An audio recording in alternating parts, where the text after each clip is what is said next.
اللہ تبارک و تعالیٰ کے نام سے شروع جو بڑا مہربان اور نہایت رحم کرنے والا ہے۔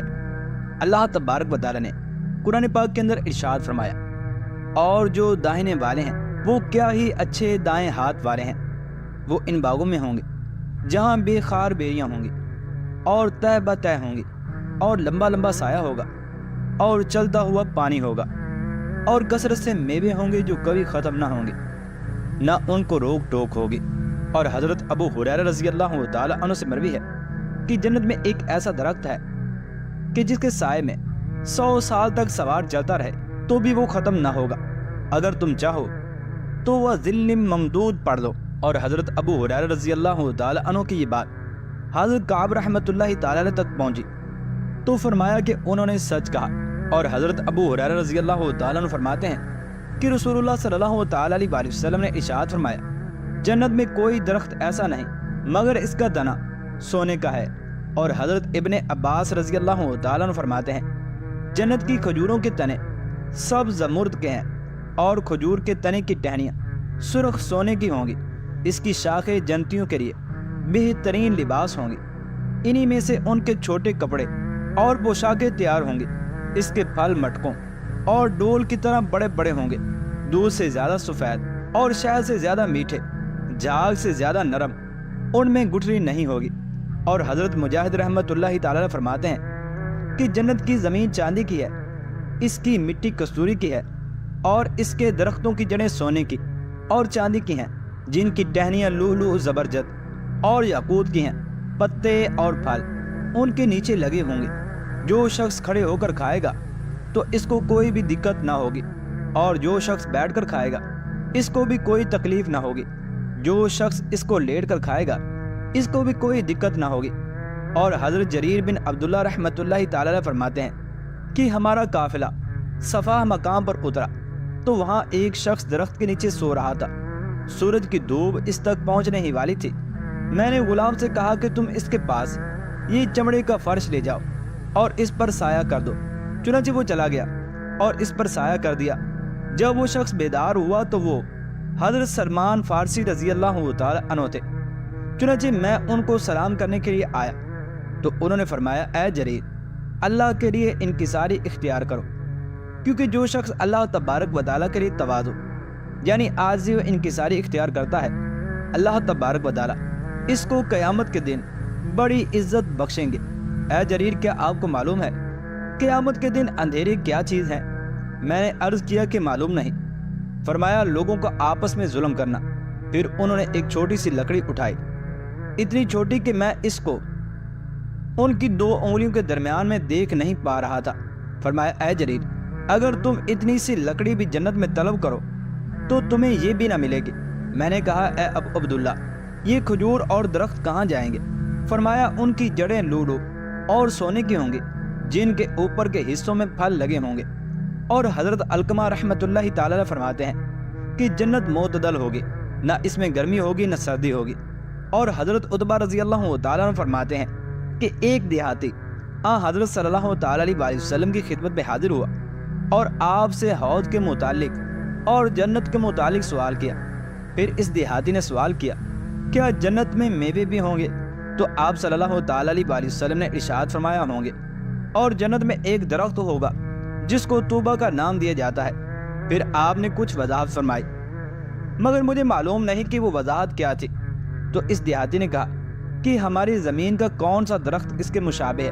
آپ صلی اللہ تعالیٰ علیہ وسلم نے ارشاد فرمایا، تیری زمین کے کسی بھی درخت سے وہ کچھ بھی مشابہت نہیں رکھتا۔ نبی اکرم صلی اللہ تعالیٰ علیہ وسلم نے فرمایا، تم ملک شام میں گئے ہو؟ اس نے عرض کیا، نہیں۔ تو آپ صلی اللہ تعالیٰ علیہ وسلم نے فرمایا، یہ شام کے ایک درخت سے مشابہت رکھتا ہے جس کو ناریل کا درخت کہا جاتا ہے، یہ ایک ہی تنا پر اٹھتا ہے، اس کا اوپر کا حصہ پھیل جاتا ہے۔ اس دیہاتی نے عرض کیا، اس کی جڑ کتنی موٹی ہے؟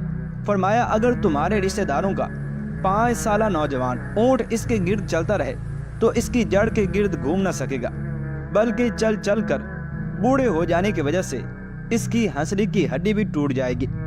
اور حضرت ابو سعید خدری رضی اللہ تعالیٰ عنہ حضرت صلی اللہ تعالیٰ علیہ وسلم سے روایت کرتے ہیں کہ ایک شخص نے آپ صلی اللہ تعالیٰ علیہ وسلم سے عرض کیا، اے اللہ کے رسول صلی اللہ تعالی علیہ وسلم، اس آدمی کے لیے خوشخبری ہے کہ جس نے آپ کی زیارت کی اور آپ پر ایمان لایا ہو۔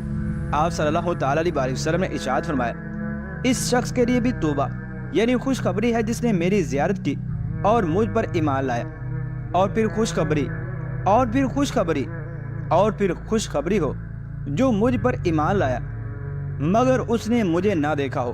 تو اس شخص نے عرض کیا کہ یہ خوشخبری کیا ہے؟ تو آپ صلی اللہ تعالی علیہ وسلم نے ارشاد فرمایا، جنت میں ایک درخت ہے جس کی مسافت 100 سال کی ہے، جنت والوں کے کپڑے اس کے شگوفوں سے نکلیں گے۔ اور حضرت ابو ہریرہ رضی اللہ تعالیٰ عنہ فرماتے ہیں کہ جنت میں ایک درخت ہے جس کو طوبہ کہا جاتا ہے، اللہ تبارک و تعالیٰ اس سے فرمائے گا، میرے بندے کے لیے وہ جس نعمت کو چاہے پھٹ جا تو وہ جنتی کے لیے گھوڑی کی لگام، زین اور خوبصورتی کے ساتھ ایسے پھٹے گا جیسے وہ بندہ چاہتا ہوگا، اور یہ درخت جنتی کے لیے ایک سواری کو نکالے گا، اس کا کجاوا لگام اور خوبصورتی کے ساتھ جیسے وہ جنتی چاہے گا، اور کپڑوں کو بھی اپنے سے نکالے گا۔ اور حضرت مغیث رحمۃ اللہ تعالی علیہ فرماتے ہیں، طوبہ جنت میں ایک درخت ہے، اگر کوئی شخص لمبی ٹانگوں والی اونٹنی یا نوجوان اونٹ پر سوار ہو پھر اس کے گرد گھومے تو وہ اس جگہ تک نہیں پہنچ سکے گا جہاں سے روانہ ہوا تھا، حتیٰ کہ بوڑھا ہو کے مر جائے گا۔ جنت میں کوئی منزل ایسی نہیں مگر اس درخت کی ٹہنیوں میں کوئی نہ کوئی ٹہنی جنتیوں پر ضرور لٹکتی ہوگی۔ جب جنتی پھل کھانے کا ارادہ کریں گے تو یہ ان کے سامنے لٹک جائے گی، تو وہ جتنا چاہیں گے اس سے کھائیں گے۔ فرمایا کہ ان کے پاس پرندے بھی پیش کیے جائیں گے، یہ اس سے خشک گوشت یا بنا ہوا گوشت جیسا جی چاہیں گے کھائیں گے، پھر جب یہ کھا چکیں گے تو وہ زندہ ہو کر اڑ جائیں گے۔ اور حضرت مالک بن دینار رحمۃ اللہ تعالی علیہ فرماتے ہیں، کتنے بھائی ایسے ہیں جو اپنے دوسرے بھائی کو ملنا چاہتے ہیں مگر ان کے سامنے مصروفیت حائل ہے۔ قریب ہے کہ اللہ تبارک و تعالی ان دونوں کو ایسے گھر میں جمع فرمائے گا جہاں جدائی کا نام و نشان بھی نہ ہوگا۔ پھر حضرت مالک نے فرمایا، اور میں بھی اللہ تبارک و تعالی سے درخواست کرتا ہوں، اے میرے بھائیوں، کہ وہ مجھے تم سے اس گھر میں طوبہ کے درخت کے سائے میں اور عبادت گزاروں کی آرام گاہ میں ملا دے جہاں کوئی جدائی نہ ہوگی۔ حضرت ابن عباس رضی اللہ تعالیٰ عنہ سے مروی ہے کہ آپ صلی اللہ تعالیٰ علیہ وسلم نے ارشاد فرمایا، حبشی زبان میں طوبہ جنت کا نام ہے۔ اور حضرت سامورہ بن جندب رضی اللہ تعالیٰ عنہ سے روایت ہے کہ رسول اللہ صلی اللہ تعالیٰ علیہ وسلم نے ارشاد فرمایا، جنت میں ایک تنے پر ایک درخت قائم ہے، اس کے تنے کی چوڑائی 72 سال کے سفر کے برابر ہے، اس سے تم خود اندازہ کر لو کہ اس کی لمبائی کتنی ہوگی۔ اور حضرت ابو ہریرہ رضی اللہ تعالیٰ عنہ فرماتے ہیں کہ رسول اللہ صلی اللہ تعالیٰ علیہ وسلم نے ارشاد فرمایا، جنت میں ایک درخت ہے، تیز ترین سوار اس کے سائے میں 70 سال یا 100 سال تک سفر کر سکتا ہے، اس کا نام شجرۃ الخلد یعنی ہمیشہ رہنے والا جنت کا درخت ہے۔